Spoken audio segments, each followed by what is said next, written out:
반갑습니다. 그 다음 인도품 10장인데 사람은 어떤 사람이든지 간에 자기를 위하고 싶은 마음이 있어. 그러죠?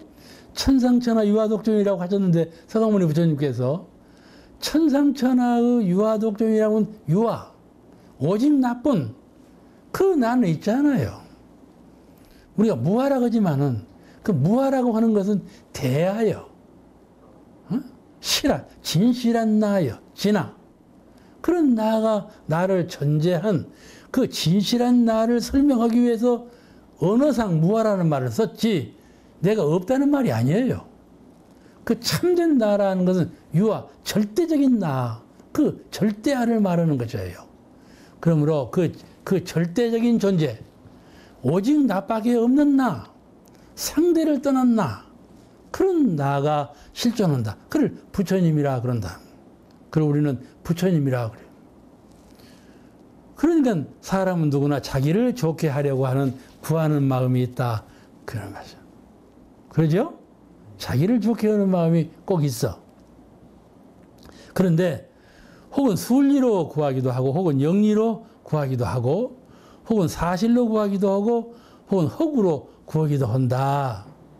구하는 마음은 다 똑같이 있지만은 순리로 구하기도 하고 영리로 구하기도 하고 사실로 구하기도 하고 허구로 구하기도 한다. 그래서 우리 사람에게는 성공도 있고 실패도 있게 되었다. 그런 말씀을 먼저 하셨어요. 그러죠? 꼭 그러죠?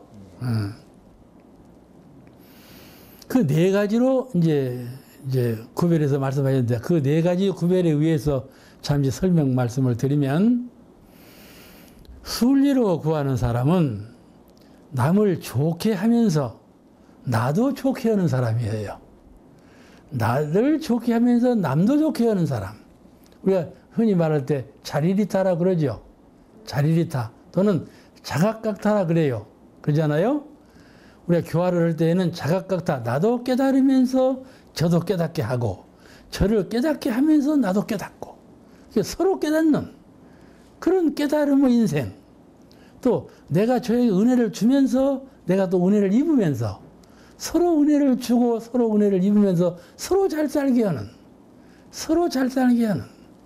이것이 사리연마예요. 이것이 정신수양이고 이것이 작업주사라고 말이죠.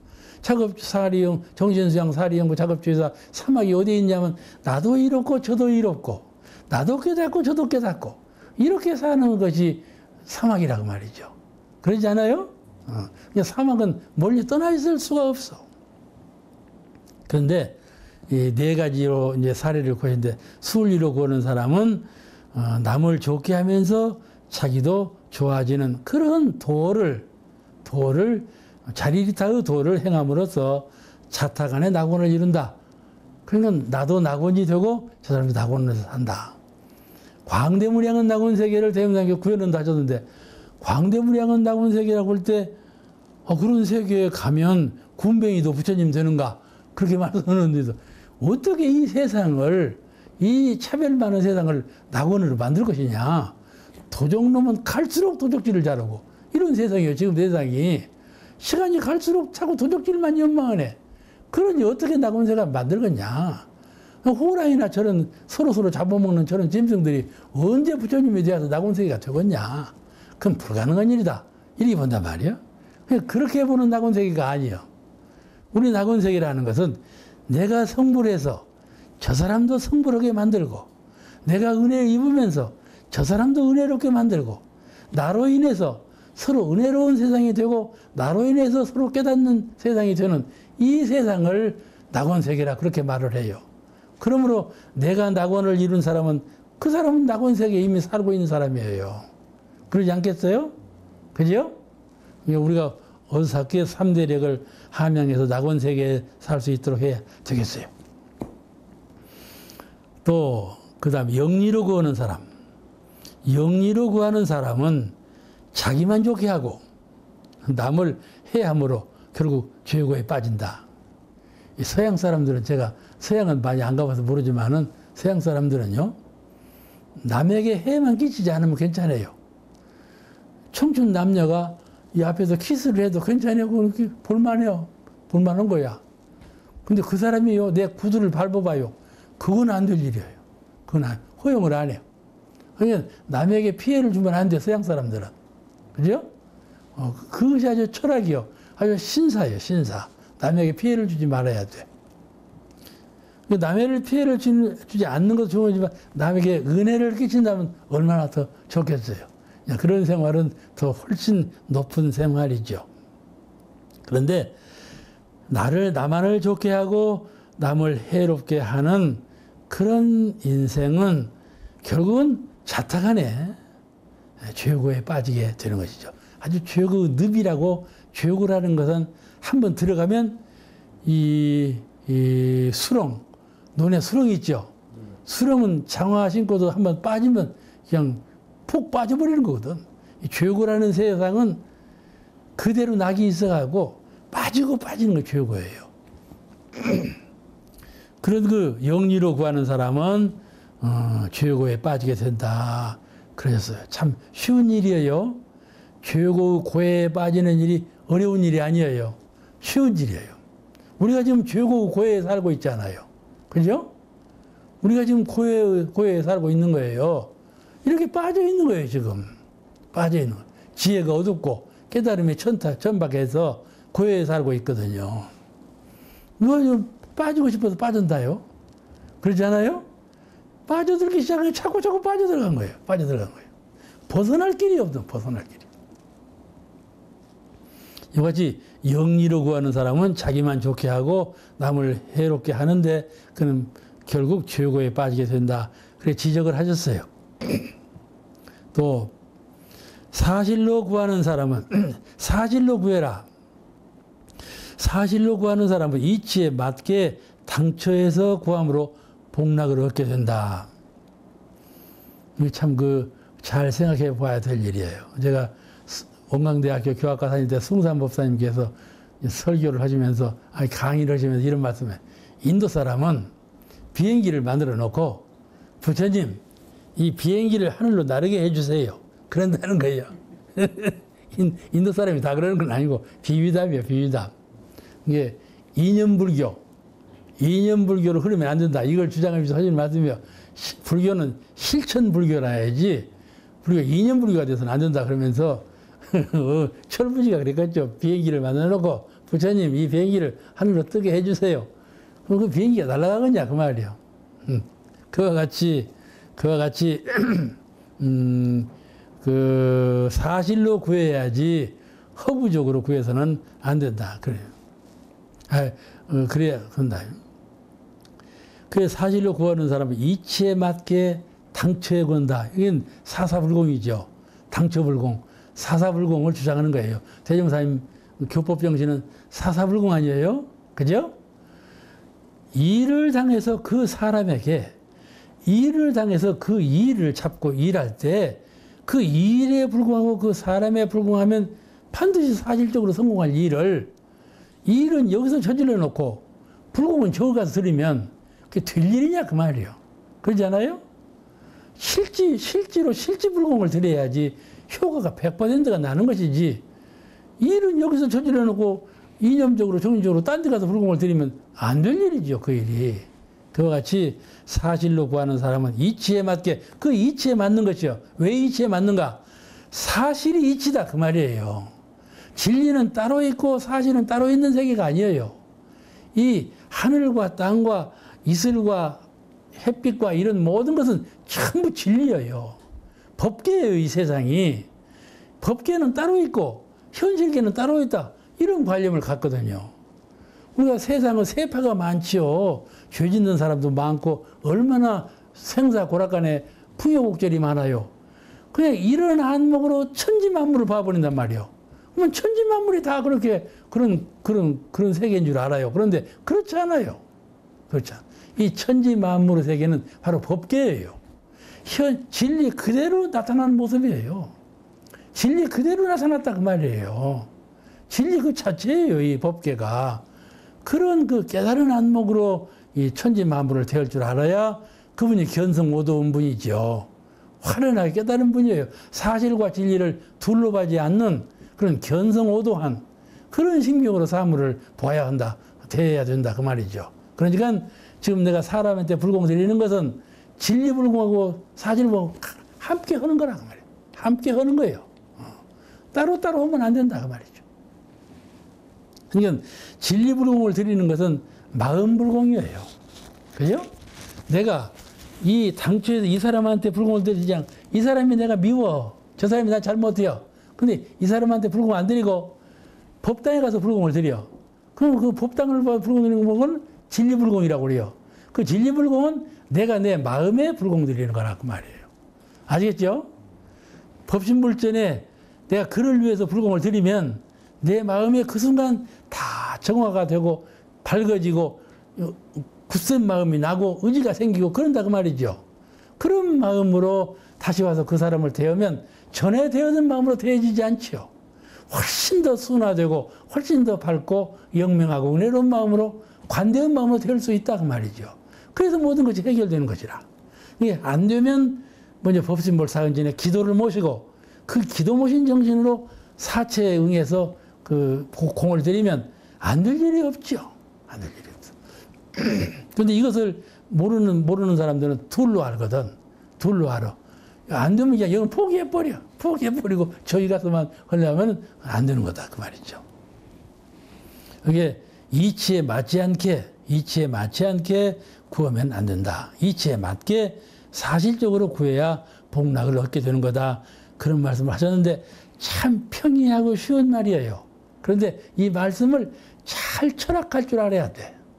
이 말씀, 이런 교법 정신이 우리 교리를 만들었어요. 이런 기본적인 정신 바탕에 의해서 우리 교법이 형성되었거든요. 이게 이런 하나하나의 교법이 전부 대종사님 뭐 교리 전체하고 연관이 되는 말씀들이기 때문에 이것을 깨달으면 다른 걸 다 아는 거예요. 또 하나 지적하시기를 네 번째로 허구로 구하는 사람은 이치에 맞지 않게 미신처에 구함으로 결국 성과를 얻지 못한다. 그죠? 미신처에 구한다. 허구로 구하는 사람은 가령 없는 것을 있는 것으로 알아. 가령 천상세계. 알겠죠? 도리천, 유마천, 뭐 천상세계가 막 있다. 그러면 사실로 있냐면 없어요. 알겠죠? 대종사님은 전혀 그런 말씀 안 하셨어요. 천상에 나열되어 있는 33천, 28천 그런 말씀 안 하셨어요. 옛날에 부처님께서 하신 말씀이니까 그대로 인용만 하셨지 그에 대한 설명도 안 하셨고 그에 대한 말씀 안 하셨어요. 아시겠죠? 그런 그 천상세계는 실은 마음의 세계예요. 우리 심천이라 그래요. 마음 하늘. 마음 하늘에 그런 그 마음 하늘 세계에 깨달음의 정도에 의해서 밝음의 정도에 의해서 천차만별의 세계가 내 마음 하늘에 이루어졌다고 말이죠. 그걸 아주 절실하게 믿어야 돼요. 그런데 마음 하늘에 그런 천상세계가 있다는 걸 모르고 그냥 저 구름 위에 부천이 있어가지고 층층이 올라가는 세계가 있는 걸로 알려면 얼마나 허구적이냐 말이에요. 얼마나 허구적이요. 마음에서 이루지 못하는 것은 절대로 하늘나라에서 이루어지지 않아요. 마음에서 이루어진 것은 바로 하늘나라에서 이루어진 것하고 똑같은 거다 그 말이에요. 둘이 아니라 그 말이에요. 마음은 곧 하늘이에요. 하늘이 곧 마음이고 이걸 어찌 모른다 이 말입니까? 그러므로 허구적으로 구하면 안 된다. 응? 허구적으로 구하면 안 된다. 그동안에는 미혹한 세상이어서 이제 우리 그 개벽 세상이 아니고 옛날 세상은 그런 걸 다 믿어왔어요. 음세상. 지금 이미 양세상이 되어서 다 이제 그런 걸 다 사라져버렸잖아요. 뭐 제도 방편상을 서가모니 부처님께서도 극락을 얘기하실 때 천상세계를 얘기할 때 그게 이념적인 천상세계도 말씀하시면서 히말라야산 정상을 극락이라고도 말씀하시고 여러 가지 방편을 쓰셨어. 세종께서 말씀하실 때 말씀이 아주 다변적으로 하셨어요. 에? 왜 다변적으로 했는가? 일체유심조 마음 가운데 그렇게 마음이 이렇게 다변적인 것이에요.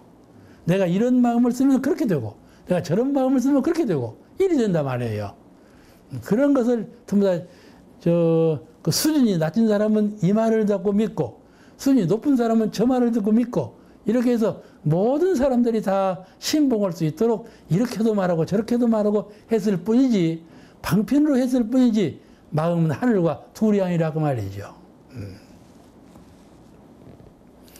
그래서 흙으로 구하지 말라. 흙으로 없는 것을 있는 것으로 믿고 의지하지 말라 그 말이에요. 아시겠죠? 그래서 순리와 사실로 구하는 도가 밝아질 때는, 이 순리와 사실로 구하는 이 도가 밝아질 때에는 바로 그것이 이제 태양이 중천에 솟아올라서 참 피차가 화음을 얻으리라, 그런 말씀으로 종결이 되어 있는 법문이십니다. 천지께서 그냥 이론상으로만 계시지 무드로 하늘을 만들고 땅을 만드셨단 말이요. 그러네요? 그죠? 하늘이 이루어지고 땅을 이루어졌어. 그래서 하늘과 땅이 한 일을 하거든. 한 일을 해요. 그게 천지신명이요. 천지신명이요. 서로서 나누어져 있지만 일은 하는 일을 하거든. 그것이 순리라 그 말이요. 무리는 나만 위하고 저는 위하지 않고, 나만 이렇고 저는 해롭게 하고, 이런 것이 무리라. 실력은 갖춰져 있지 않으면서도, 도리는 깨닫지 못했으면서도 뭘 욕심으로 하려고 하는데, 이 천지 순리 자연의 도에는 욕심이라는 거 없어. 생각도 없고, 이 생각 저 생각이 본래 없어. 무의로 될 뿐이지. 그러한 천지의 도인데 항상 내가 마음을 일으키고 욕심을 일으키게 하고 하면 그게 되겠냐고 말이죠. 그래서 이런 도를 자리있다 자각도의 도라 그러고 상생의 도라 그렇게 말을 해서, 이런 것이 다 순리의 도라 그렇게 말을 하는 겁니다. 그 논에 보면은 처음에는 그 못자리에서 피살이를 할 때는요, 그 피를 뽑아내려면 공을 들여야 돼. 이것이 뭔가 피인가 그러죠. 그죠? 상당히 공을 들여 구별해야 돼. 그런데 이것이 이제 모르고 논에서 피가 자랐네. 나중에 피하고 이 벼하고는 영 구별이 나버리지 않아요. 영 구별이 나버려. 근데 못자리에서는 잘 모르거든. 그래서 처음에는 잘 몰라요. 숨어 있어서. 순리인지 영리인지 잘 몰라요. 그런데 결과에 보면 이렇게 순리로 오면 이렇게 되고 영리로 오면 이렇게 되는구나. 이게 나타나요. 이게 피같이 못 속에 피같이 섞여 있어 영리가. 그걸 혼돈된 상태에서 순리로도 오고 영리로도 오는데, 지견이 밝아지면 천지의 도를 깨달아서 그 도를 채받는 공부심이 장한 분은 이게 순리인가 영리인가를 잘 알거든. 잘 알아. 그래서 순리로서 해야 된다. 그런 말씀이에요. 우리가 이 인생에 태어나서 다 구하는 바가 있다고 그랬죠? 대문상에서 말씀에 구하는 바가 다 있다. 그 구하는 바를 성공하려면은 참 수양력으로 욕심을 버려야죠. 욕심으로 다 될 것 같아도 안 돼. 욕심으로 다 될 것 같지. 근데 안 돼. 이게 부모가 어린이를 낳으면 옛날에는요, 상우에다가 막 차려놔. 돈도 차려놓고, 쌀도 차려놓고, 차려놔. 돈을 주워 봐봐. 나 저놈 욕심이 많아서 부자 되겠다 이거 박수를 치고 환영하거든. 근데 돈 주는 그런 욕심으로는 성공 못 하는 거예요. 근데 부모들은 욕심이 있어야 잘 되지. 욕심 놔두라. 그러거든. 예? 욕심이 있어야 다른 사람한테 이긴다. 이렇게 보거든요. 그런데 다른 사람을 욕심으로 이기면 쓰겠어요. 그러면 안 되죠. 꼭 가정에 그런 사람은 불화를 일으켜요. 실패할 때 크게 실패하지요. 그러니까 정당하게 공정하게 사람을 키우고, 나도 또 그렇게 정당하게 공정하게 그렇게 해야지. 그렇게 사tö게 하면 안 된다 그 말이죠.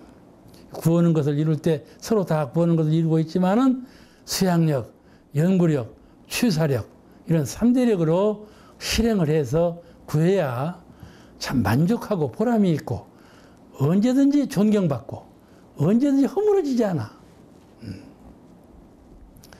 그러니 대부사님께서 항상 하시는 말씀이, 순리로 구하면 성공 못할 일이 없다.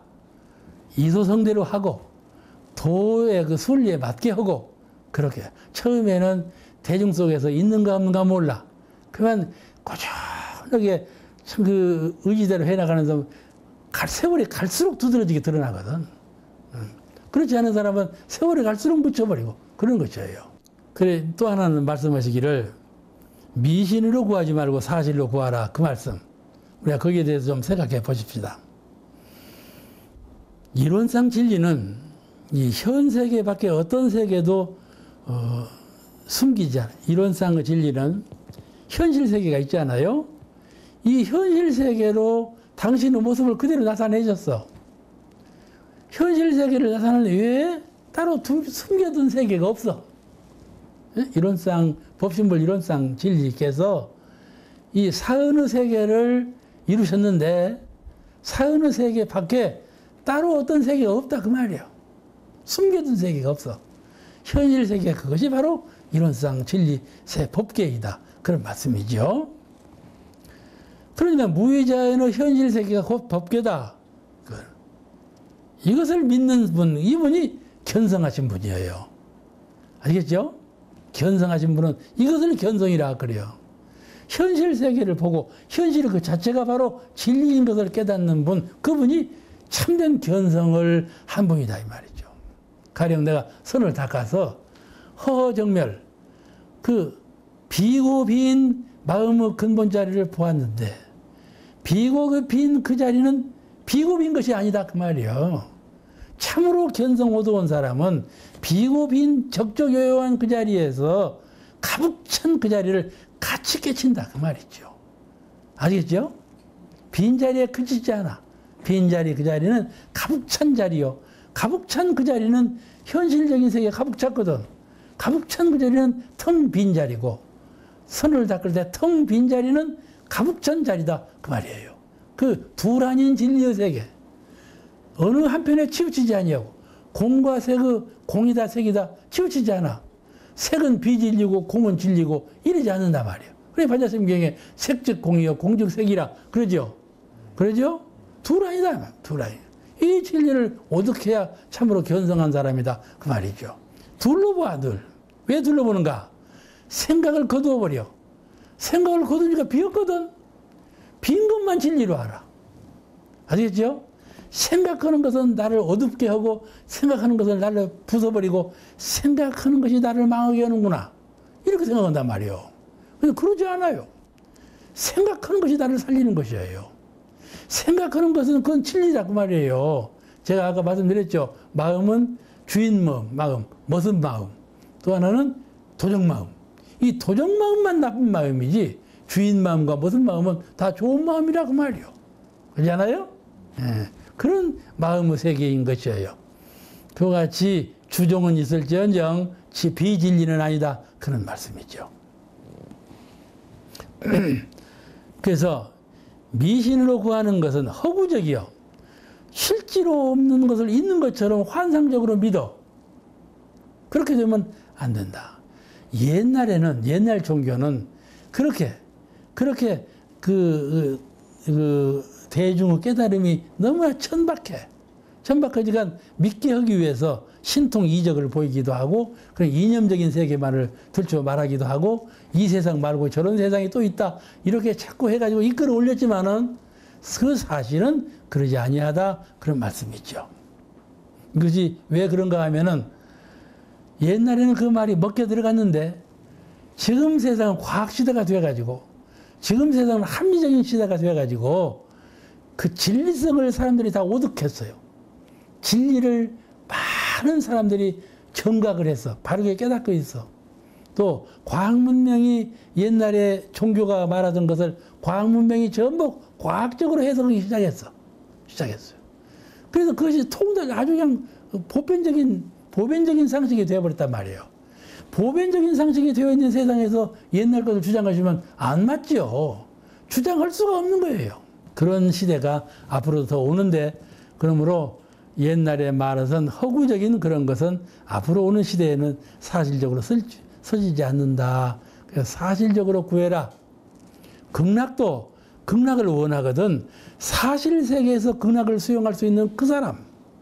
마음이 이미 극락이 되고 이미 그 사람과 대화 관계 속에서 극락을 이룬 그 사람. 그 사람이 참된 극락을 이룬 사람이다. 관계성 속에서 극락을 이루지 못하고 심경에서만 극락을 이룬 사람은 참 극락을 득도한 사람이 못 돼요. 편도인이죠. 한편에 치우친 도인이에요.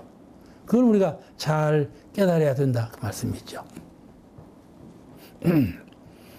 그래서 대종사님은 천상세계의 나열을 말씀하지 않았다. 우리 박창기 님이 구타원님 아들이죠. 아주 영민했어요. 그때 청년으로 있을 때 서울에 계시는데 서울 잡지사에서 누가 왔어. 원불교를 비하하려고 불법연구회를 그냥 땅에 떨어져 놓으려고 나쁜 마음을 보고 기자가 온 거예요. 근데 박창기 님을 만났어. 근데 박창기 님이 그 기자한테 뭔 말하는 거니?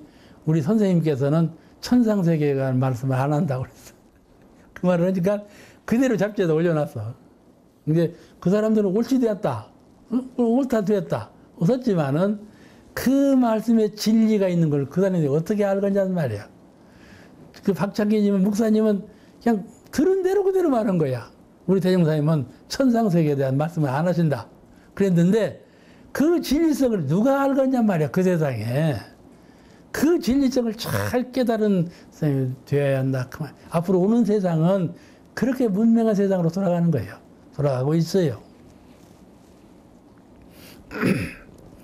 그래서 또 본문에 이런 말씀이 나와요. 수리와 사실로 구하는 사람은 적고 영리와 허구로 구하는 사람이 많으니 이는 정법이 널리 미치지 못한 연고라. 정법은 뭔 법이겠어? 대종사님 교법이 정법이야. 이런 그 정법이, 옛날에는 정법이 쓰지 못하고, 그렇게 비위당, 편법으로 했어. 근데 앞으로 오는 세상은 완전한 원만한 정법이 나오는 시대가 되기 때문에 대중들이 정법을 몰라. 그러나 앞으로 이제 자꾸 교법이 자꾸 변만해져 가면 전부 다 정법에 대해서 이해가 밝아져 가지고 정법 시대가 온다 그 말이죠. 정법이라는 것은 이론상의 진리와 사은의 구세윤리와 사막의 용신법, 이 세 가지가 삼위일체된 이것이 정법이에요. 이론상의 진리, 또 사은의 구세윤리, 또 이 사막의 용심, 마음의 씀씀, 이 삼위일체가 된 것, 그 교법을 열은 것이 바로 정법이거든요. 이런 정법이 열린 그런 세계가 돌아오면 허구로 비는 일이 없고 허구로 구하는 일이 없고 사실로 구하는 세계가 오리라. 또 말씀하시기를 만일 순리로 구하는 도와 사실로 구하는 도가 밝아질 때에는 태양이 중천에 솟은 것 같아서 자타가 다 화음을 얻으리라. 이런 정법이 세상에 다 변만하게 되면 비유컨대 태양이 중천에 솟은 것 같으리라. 그러면 온 천지가 다 밝은 세상이 된다. 그런 대명천지, 그런 천지를 광대무량한 낙원세계라고 말할 수가 있다. 그런 말씀이겠죠. 오늘 말씀 여기서 마치겠습니다. 감사합니다.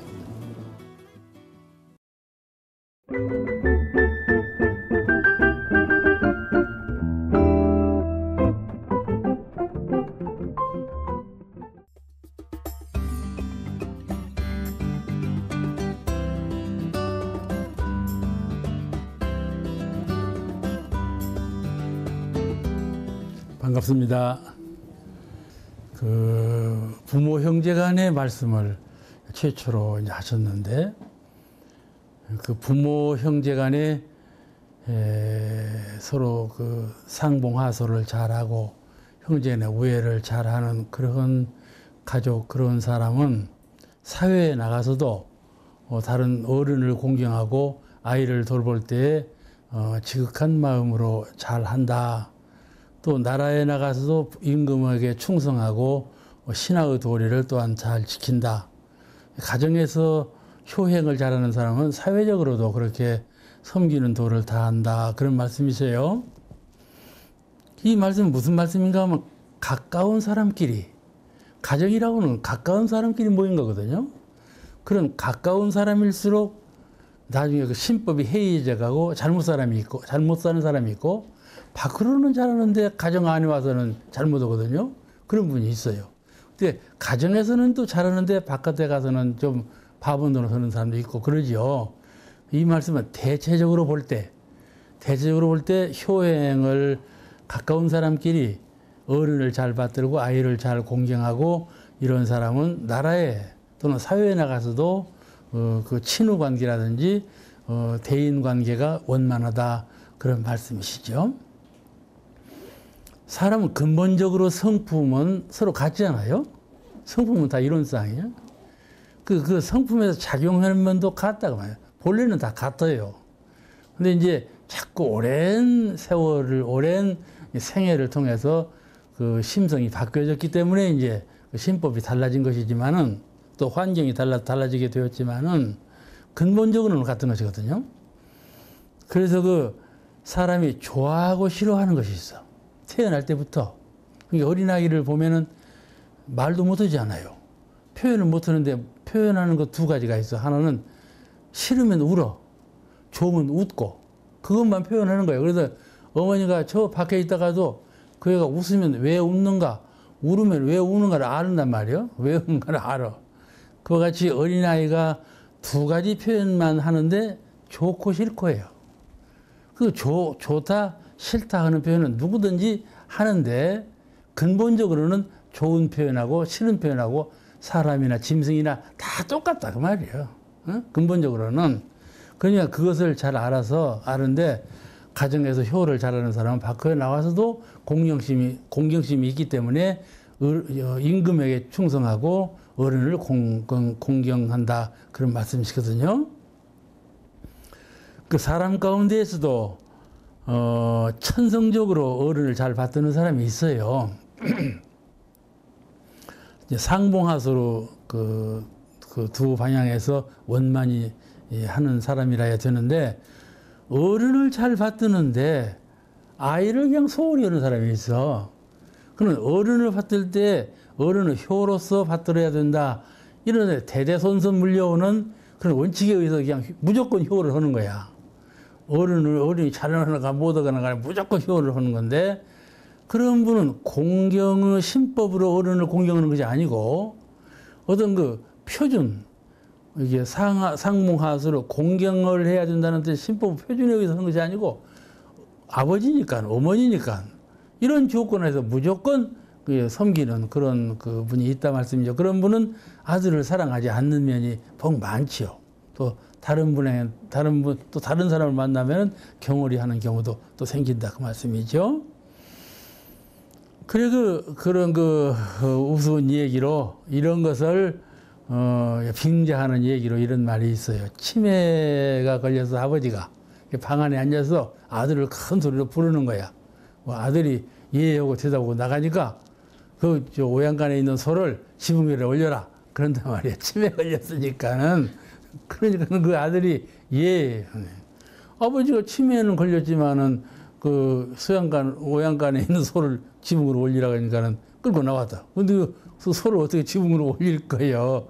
그러나 아버지 명은 반대할 수는 없으니까 아들, 손자, 며느리 다 나오라 해갖고 식구가 전체가 그냥 응시야 하면서 올리는 신용을 한단 말이에요. 그러니까 아버지가 방에서 듣고 효로 인정을 해줬단 말. 그런 우스꽝스러운 얘기가 있어요. 그와 같이 맹목적으로 아주 그 하나도 부모 명은 어기지 않는 그런 효를 전해는 해왔어요. 그런 사람은 효는 할지 모르지만은 다른 면에서 마음이 부실할 수가 있어요. 그 효를 할 때 왜 효를 하게 되는가? 그 근본 정신, 어른을 공경하는 표준적인 그가 있잖아요. 그 법칙이 있잖아요. 그거를 잘 깨닫고 효를 해야지. 그냥 무조건적으로 천성적으로 효하는 것은 그렇게 바람직스러운 건 아니죠. 효라 하는 것도 도로서 해야 돼. 효하는 길이 있고 법이 있다 말이에요. 효를 하는. 그런데 그 정산종사 법어에 결혼식 하는 결혼 부부에게 법서를 주실 때 공경과 시인의를 당부하셨거든. 4가지 원칙을 내셨는데 그중에 둘이 공경과 시인이에요. 가족끼리 서로 시인의를 지키는 것, 가까운 사람끼리 시인의를 지키는 것, 가까워서 허물이 없는 사람을 공경하는 것. 그러지 않아요? 부부간에도 서로 가장 가까운 부부간이죠. 그래도 공경하는 마음으로 부부관계를 가져야 그 부부관계가 가장 원만하고 언제든지 행복을 누릴 수가 있는데, 공경하는 신법을 놓고 가까운 사람끼리라고 해서 함부로 하면 공경심이 없어져 버리고 불화하게 된다 말이야, 나중에는. 그와 같이 예절을 지킬 때, 그 효를 하는 것도 하나 예절인데, 가정에서 가족끼리 서로 예의를 지키는 것인데, 가까운 사람끼리 예의를 지키는 것인데, 이런 예의를 지킬 때에도 예의 지키는 법도가 있다. 그 법도 있는 예절, 법도 있는 봉사, 이런 정신에서 해야 되리라고 생각합니다. 사랑을 하는 것도 말이죠. 요새는 아랫사랑이라고 해서 부모는 잘 공경하지 않고 자녀는 잘 그냥 부모처럼 공경한단 말이에요.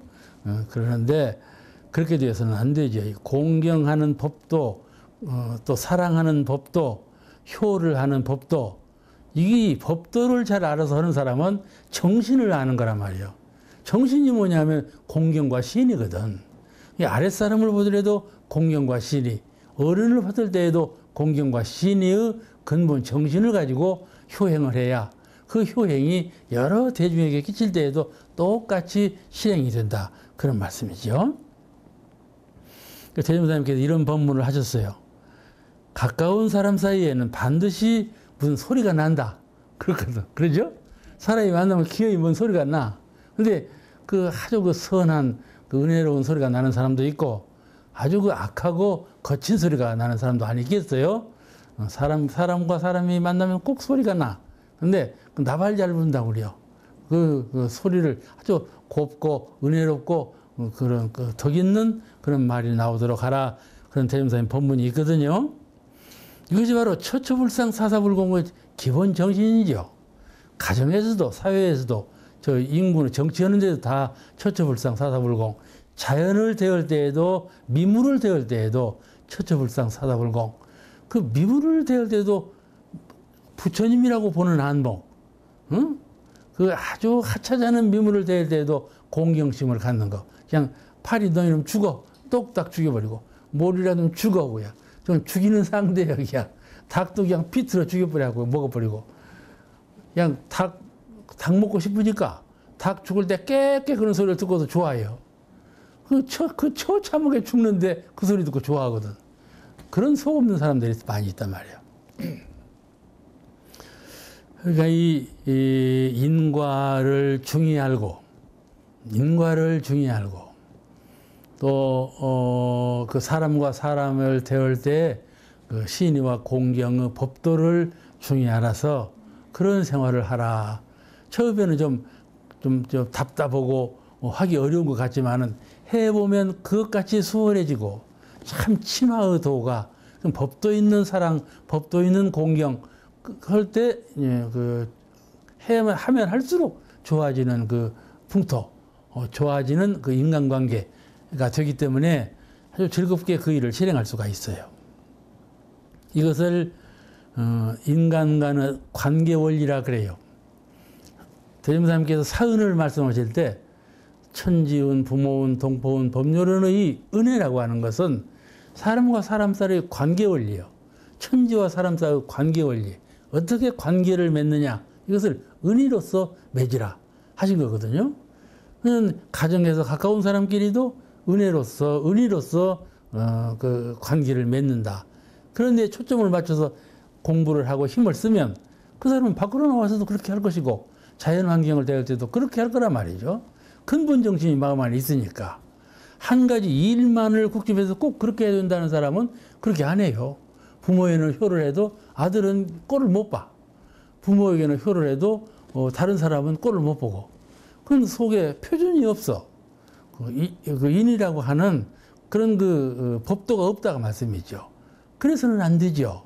그러니까 가정에서 효를 할 때에도 법도 있게 하나의 철학을 가지고 깨침을 가지고 해야 된다. 그게 바로 사사불공 처처불상의 원리고, 대종사님께서 사은사효를 말씀하신 관계 원리에 의한 것들이에요.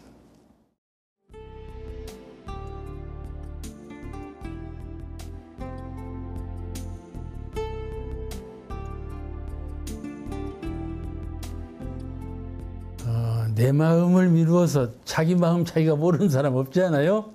자기 마음을 미루어서 남의 마음을 생각하면 자타의 간격이 없어진다. 남도 꼭 나와 같이 그리 된다.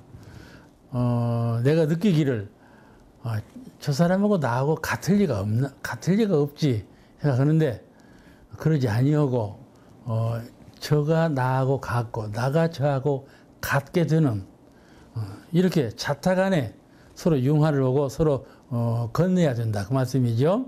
그래서 어떻게 하려면 내 마음을 생각해서 저 사람의 마음을 생각해 주는 거 그 요령을 잘 알아야 한다 그런 말씀이죠. 우리가 우습게 하는 말이지만 옛말에 그런 말이 있죠. 지금도 이런 말을 해요. 며느리가 옛날 시어머니보다 더한다 그러죠. 시어머니 모실 때 며느리가 생고생했거든. 시어머니 돌아가시고 며느리가 시어머니가 됐네. 근데 옛날 시어머니보다 더 심하게 해. 그런 분을 보고 시어머니가 며느리가 시어머니보다 더 한다고 그런 말을 해요. 그와 같이 당신이 당할 때 그 마음 가운데 이래서는 안 되겠다 해서 다음에는 그래 안 하면 안 해야 하는 건데 그래야 내 마음을 위해 내가 그때 얼마나 내가 고생했나. 그러니 내 며느리한테 내가 그렇게 해서는 안 되지. 이렇게 해서 다른 사람은 내 마음을 미뤄서 저 마음을 헤아려야 하는 이 공부를 안 하고 시어머니한테 배운 대로 그냥 한단 말이에요. 그러면 그 며느리가 복잡해지지. 그와 같이 모든 일이 이와 같이 내 마음을 미루어서 내가 당하는 그 고통을 생각해서 내가 어떤 좋은 일을 당할 때 기쁜 그 마음을 생각해서 내 마음 돌아가는 그대로 남에게 그렇게 베풀어라 그런 말씀이에요. 이것도 보통 사람은 다 그렇게 하지요. 근데 그렇게 않는 사람이 퍽 많아요. 이솝우화에 이렇게 우스운 얘기가 있어요. 황새는 부리가 길지 않아요? 길어. 여우는 부리가 없지 않아요. 혀로 이렇게 먹어요. 혀로 이렇게 먹어. 여우가 한 번은 황새를 초청을 했어. 황새는 부리를 갖고 초청을 받아 갔는데 납작은 이다가 죽을 쑤어서 자기는 혀로 헐렁헐렁 다 먹었어. 근데 황새는 부리가 기니까 납작은이다 부리 먹을 수가 없지 않아요, 이거지. 아무리 찍어 먹어도 찍어지들 않아요, 이것이. 그 황새란 놈이 이 녀석 두고 좀 보자. 그래서 이제 자기 집에 가서 또 여우를 초청을 했어. 여우가 내려왔어. 그냥 주둥이 긴 그릇에다가 죽을 쏘고 하나 먹어라. 여우란 놈이 먹을 수가 있어야지. 혀를 아무리 속아에 들여보내려도 들여보낼 수가 없거든. 그냥 굶어버렸어. 그런 말을 있다. 저 사람 세정을 전혀 모른단 말이에요. 전혀 몰라. 내 세정을 미루어서 저 사람 세정을 봐줘야 하는데 그것을 비유한 것이죠. 이솝이. 그런 것을 비유해가지고 이렇게 우화를 만들어냈잖아요. 세상 사람들 하는 짓거리가 그렇게 하는 것이 참 많아요. 우리가 늘 말하기를 복 가운데 가장 좋은 복은 인연복이다. 그렇게 말을 해요. 사실 무슨 일을 할 때 혼자 하면 그 생각하는 것도 부족하고 일 취사하는 것도 부족하고 해서 잘 안 돼요. 잘 안 돼요. 그런데 둘이 합심합력으로 하면 모든 것이 다 보완돼가지고 일이 잘 되거든요. 톱니가 두 개가 딱 맞아서 두 개가 잘 돌아가면 기계가 운행되는 것처럼 혼자 하면 잘 안 되는데 둘이서 합심합력이 되면 잘 된다고 말씀이죠. 그래서 인연복이 제일이다 하는 거예요. 좋은 인연을 만나야 그것이 가장 행복하고 좋은 인연을 만나야 모든 일을 성공할 수가 있다. 그런 뜻이죠. 그 인연복을 좋아하는데 인연복이라고 그러잖아요. 인연. 그거 본래, 부처님께서 설하신 인과의 원리가 그 말씀이에요. 인과라고 하는 것은 인연과. 세 말의 준말이 인과예요. 그 인연복. 그랬단 말이죠. 이게 인연복이라는 것은 인과설이요. 인과설. 인연을 잘 만나야 복이 들어온다. 그런 말. 인연 관리를 잘해야 복이 들어온다. 그런 뜻이거든요. 우리 주변에는 항상 선한 인연과 악한 인연이 있어요. 선연과 악연이 항상 우리 환경 속에는 같이 따라다니거든요. 선연은 나를 칭찬하고 나를 도와주고 나를 따르고 아주 마음에 만족한 사람이죠. 선연이라고 하는 건. 악연은 그와 반대지요. 나를 불평하고 뭔 일이 있어도 내가 하는 일은 트집을 잡고 불평을 일으키거든. 쏙닥쏙닥 무슨 말을 해요. 뒤에서 말하고 시비를 걸어. 내는 잘했는데 그 사람은 저 뒤로 가서 시비를 걸거든. 그런 사람들이 있어요 또. 악연이라고 하는 건 나를 불평하고 나를 이제 해치고 나는 그냥 멀리하고 그런 이제 불만족한 사람이죠. 내가 느낌에 저 사람은 참 만족스럽지 못하다. 불만족스러운 사람. 그런 사람이 이제 악연이죠. 그 선현 악연을 왜 맺게 되는가? 이거는 그 마음을 낼 때 감정과 욕심 나는 대로 그대로 마음을 쓰는 거예요. 감정 나는 대로 마음을 쓰고 욕심 나는 대로 마음을 쓰거든. 첫 마음이라는 것은 독하다 하는 거예요. 첫 마음이 날 때 그 마음을 한번 이론상으로 돌리는 거예요. 이론상이 둥근 이유는 마음을 돌려라 그 말이요. 아시겠죠? 마음을 돌려라 그런 뜻으로 이론상이 둥근 거예요. 첫 마음이라는 것은 우리 마음이 육신에 이끌린 때예요. 그죠? 내가 항상 공원정, 빈 정신, 생각을 비워버린 텅 빈 그 정신을 바탕하지 못하고 또 아주 신령한, 영명한, 법도 있는 생각을 잘 못하고 그 취사의 면에서도 그 정신이 오롯하지 못하다 말이에요. 그건 육신 가운데 정신이 항상 혼돈에 있어가지고 첫 마음이 공부심으로 안 나오고 이 육신에 이끌린 마음이 나갈 수가 있어요. 육신에 이끌린 마음. 내가 목이 탄다든지, 내가 무슨 배가 고프다든지, 뭔 그 육신적인 요구사항이 있어. 그럴 때는 그 요구사항에 얼른 마음이 가는 거예요. 배고픈 것에 꽉 정신이 끌리고, 배가 한번 고파봐. 여러분 한 번도 고파본 일이 없지? 아니요, 없어. 배가 고프다는 것은 고파서 죽을 증이 되어봐야 하는 거예요. 그것을 배고프다고 하는 거예요. 언제 죽을 증이 되어봤까지? 그렇지 않아. 그렇지. 이 마음이라는 건 육신에 항상 끌려 있어. 그 주착이요. 그 육신에만 끌려 있까지. 이제 열반해 봐봐. 영적으로, 아이고, 나 인생으로 가야 될 텐지 하고 눈을 뜨고 그냥 인생으로 가려고만 한다니까. 법계에 있을 생각을 안 해. 어쩌든지 인간몸 받고 가야지. 이렇게 당황을 해, 이렇게. 영혼이 이끌리는 마음이야. 이끌려. 그래가지고 토로 인간이 되는 거예요. 그래가지고. 그러니까 항상 몸에 이끌려 있기 때문에 그 첫 마음이라 하는 것은 그와 같다. 그 말씀이죠. 그것을 양심적인 평가. 이래서는 안 되지. 또 성품적인 관조. 진리가 그러거늘 어찌 그렇게 하겠는가. 법등을 밝힌다 이 말이에요. 그래가지고 그 마음을 이론상으로 돌려가지고 아주 선하게 돌리고 아주 공변되게 돌리고 이렇게 마음을 쓰는 거라 말씀이죠. 근데 이 감정과 욕심 나는 대로 인연을 대하면 그 사람은 인생으로 말하자면 3등 인생이에요. 3등 인생은 옛날에는 기차를 탈 때 어디 타? 제일 못난 기차에 타는 거예요. 특등실에 못 타고 3등실에 타고 가는 거예요. 옛날에는 3등실이 1등실이 따로 있었어. 지금도 그러는가? 그러는가? 그런 3등 인생이 아니라 인생적인 의미에서 3등 가는 인생이에요. 감정과 욕심들을 마음대로 그냥 자영자지하는 사람은. 근데 그 감정은 싫고 좋고 하는 거지, 감정이요. 그죠? 싫고 좋고.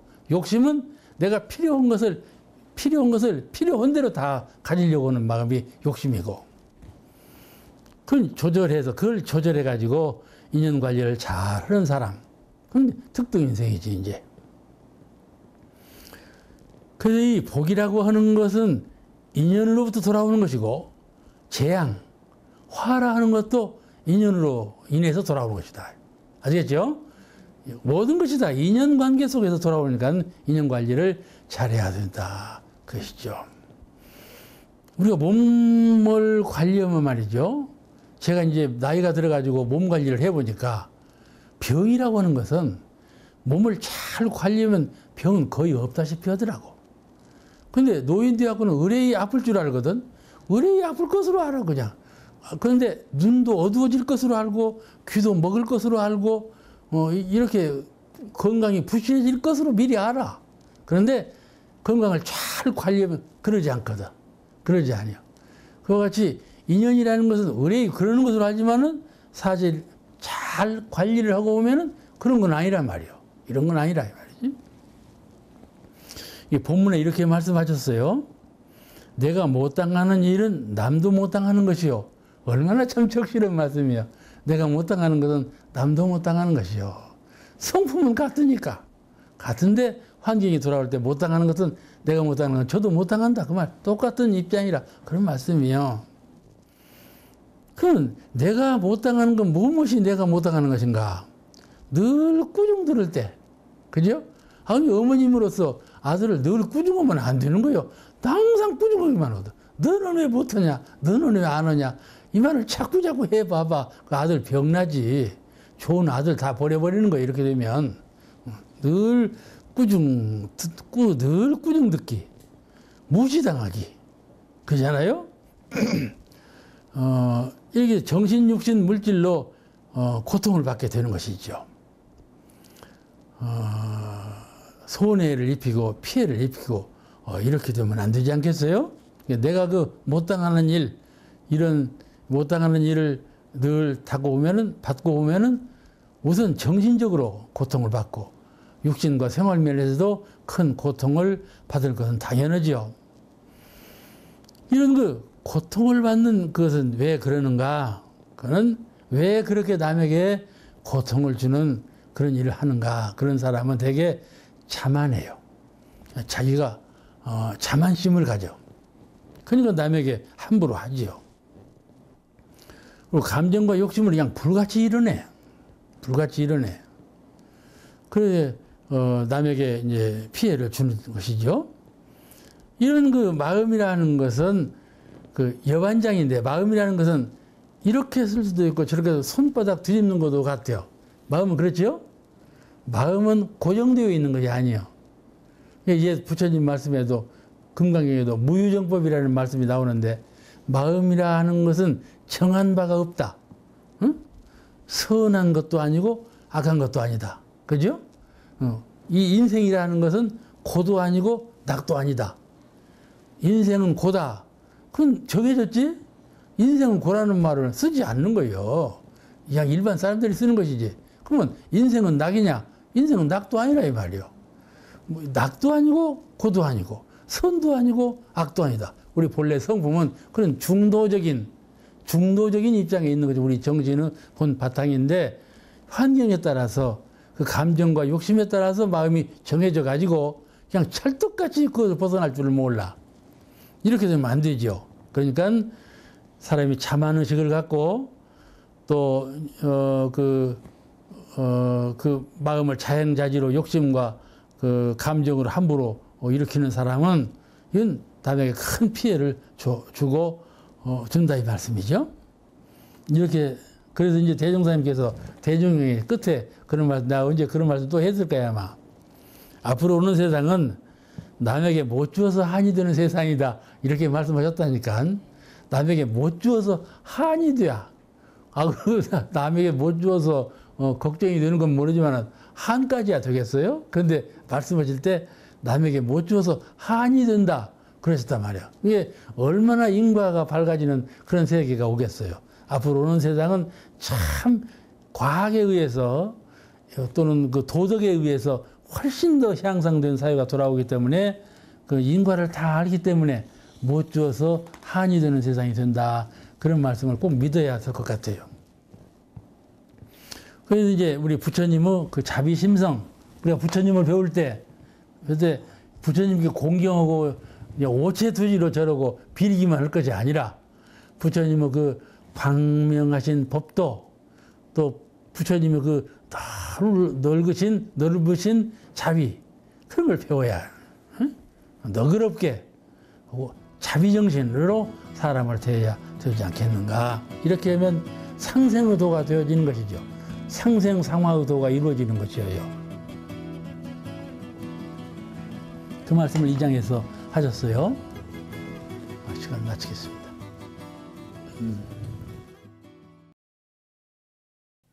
이 프로그램은 시청자 여러분의 방송교화 후원금으로 제작됩니다.